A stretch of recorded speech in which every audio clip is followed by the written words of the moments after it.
हाय, hello, नमस्कार. स्वागत आहे तुमचं आणखीन एका नवीन रेसिपीमध्ये. आज आपण बनवतोय क्रिस्पी कुरकुरीत भेंडी फ्राय. ज्यांना कोणाला भेंडी आवडत नसेल, त्यांनी अशी क्रिस्पी कुरकुरीत भेंडी करून खाल्ली ना तर खूप छान लागते. जेवताना तोंडी लावण्यासाठी एकदम बेस्ट हे ऑप्शन आहे. ज्यांना भेंडी आवडत नसेल, ते अशा पद्धतीने बनवून खाऊ शकतात. सगळ्यात अगोदर तुम्ही याचा आवाज ऐका. किती क्रिस्पी कुरकुरीत बनली आहे. आणि जेवणाच्या वेळेस ही भेंडी अशी बनवून घ्यायची, म्हणजे जेवताना तशीच्या तशी ती क्रिस्पी कुरकुरीत राहते. खूप वेळ जर बनवून ठेवली तर हळूहळू ती मऊ पडते. त्यामुळे 1-2 तास चांगली ही क्रिस्पी कुरकुरीत भेंडी फ्राय करून ठेवली तर तशीच राहते. तर चला लगेच रेसिपी बनवायला सुरुवात करूया. व्हिडिओ शेवटपर्यंत नक्की पहा. सगळ्यात अगोदर आपल्याला भेंडी स्वच्छ धुवून पुसून घ्यायची आणि नंतर एका भेंडीचे 2 भाग करायचे आणि नंतर त्या अर्ध्या भेंडीचे 2 ते 3 काप करून घ्यायचे. तसे उभे पातळ आपल्याला भेंडीचे काप करायचे. मी बिया वगैरे काही काढलेलं नाही आहे, तसेच काप करून घेतले. तर अशा पद्धतीने पातळ अशी भेंडी कापून घ्यायची. आता इथे सर्व ही भेंडी मी कापून घेतली आणि भेंडीना ओलसर अजिबात ठेवायचं नाही. स्वच्छ कापडनी चांगली भेंडी कोरडी करून घ्यायची, म्हणजे त्याच्यामध्ये अजिबात ओलवा राहणार नाही आणि तळताना पटकन ती क्रिस्पी कुरकुरीत होईल. तर आता ही सर्व भेंडी आपण कट करून घेतली, ती मोठ्या बाउलमध्ये काढून घेऊया. आता याच्यामध्ये आपण पिठं टाकणार आहोत. तर इथे 2 चमचे बेसन पीठ, 2 चमचे कॉर्नफ्लोअर आणि 2 चमचे तांदळाचं पीठ घेतले. याच्यापैकी तुमच्याकडे फक्त बेसन पीठ आणि कॉर्नफ्लोअर असेल तरी चालेल किंवा मग तांदळाचे पीठ आणि बेसन पीठ वापरलं तरी चालेल. माझ्याकडे सर्व पिठं होते म्हणून मी टाकलेत. बेसन पीठ टाकल्यानंतर फक्त कॉर्नफ्लोअर किंवा तांदळाचं पीठ टाकलं ना तरीसुद्धा तशीच्या तशी ती क्रिस्पी कुरकुरीत बनणार आहे. तर आता आपण याच्यामध्ये मसाले टाकून घेऊया. छोटे 2 चमचे लाल मिरची पावडर टाकून घेतली आहे. थोडीशी हळद टाकून घेऊया. थोडीशी याच्यामध्ये आपण सब्जी मसाला टाकूया आणि थोडासा धना पावडर. मसाले तुमच्याकडे जे असतील ते तुम्ही टाकू शकतात. असं नाही की हेच मसाले हवेत म्हणून. जे तुमच्याकडे मसाले असतील ते सर्व टाकू शकतात. आता आपण याच्यामध्ये चवीनुसार मीठ टाकून घेऊया आणि हे सर्व चांगलं मिक्स करून घ्यायचे आणि लगेच तेलसुद्धा साईडला गरम करून घ्यायचे. तेल चांगलं कडकडीत तापलेलं असेल तर भेंडी एकदम क्रिस्पी कुरकुरीत होणार आहे. आता याच्यामध्ये मी थोडीशी चटणी टाकून घेते, अर्धा चमचा.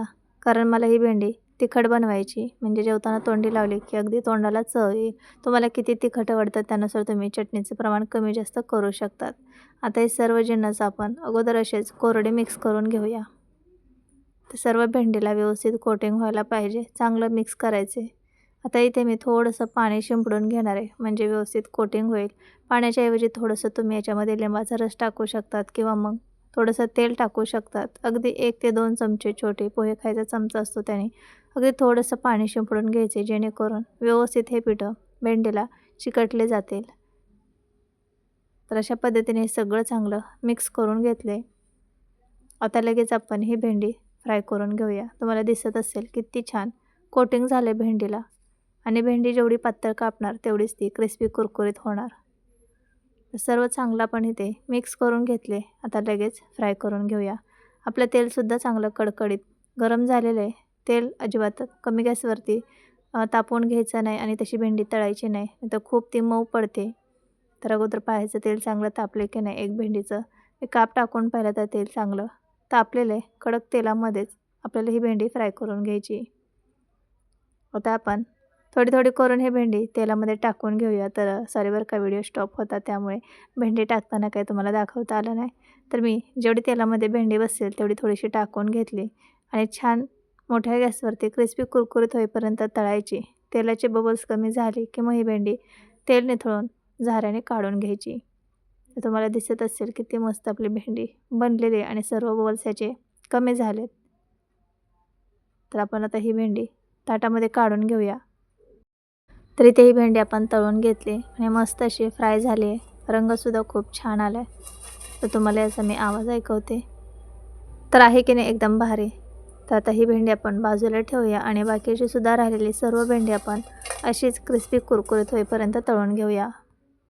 तर बाकीचे राहिलेले सुद्धा भेंडी आपल्याला सेम अशाच पद्धतीने तळून घ्यायचे आणि तेल चांगलं तापू द्या, तरच भेंडी क्रिस्पी कुरकुरीत होणार आहे. कमी गॅसवरती किंवा मिडियम गॅसवरती जर भेंडी तळली तर ती मऊ पडेल आणि खूप तेल शोषून घेईल. त्यामुळे तेल चांगलं कडकडीत गरम करायचे आणि मगच भेंडी आपल्याला फ्राय करून घ्यायची आणि बबल्स जोपर्यंत आहे तोपर्यंत फ्राय करत राहायचे. जेव्हा भेंडीचे बबल्स कमी होतील तेलामधले त्यावेळेसच आपल्याला ही भेंडी तेल निथळून झाऱ्याने ही भेंडी फ्राय झालेली काढून घ्यायची.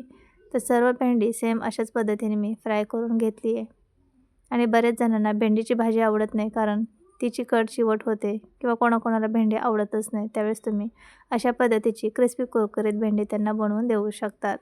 तर आहे की नाही बनवायला एकदम सोपी. तर कशी वाटली तुम्हाला ही रेसिपी नक्की कमेंटमध्ये सांगा. आणि माझ्या रेसिपी पाहायला आवडत असतील तर प्लीज चॅनलला सबस्क्राईब, लाईक, कमेंट, शेअर करा. आणि तुम्ही तर याचा आवाज ऐकलेलाच आहे, तरीसुद्धा मी एक तुम्हाला तोडून दाखवते. हे पहा किती कुरकुरीत बनली आहे. तर एकदम झटपट ही भेंडी बनवून तयार होते. आणखीन असे साधे सोपे रेसिपीचे व्हिडिओ पाहण्यासाठी चॅनलला सबस्क्राईब केल्यानंतर शेजारी असणाऱ्या बेल आयकॉनवर क्लिक करा. त्यामुळे तुम्हाला शॉर्ट व्हिडिओ आणि लॉंग व्हिडिओ दोन्हीसुद्धा पाहता येईल आणि तुम्ही कोणतीच रेसिपी मिस करणार नाही. आपण भेटूया पुढच्या अशा साध्या सोप्या घरगुती साहित्यात तयार होणाऱ्या भन्नाट रेसिपीमध्ये. तर प्लीज चॅनलला नक्की सबस्क्राईब करा आणि थोडी जरी रेसिपी आवडली असेल तर एक लाईक नक्की करा. बाय.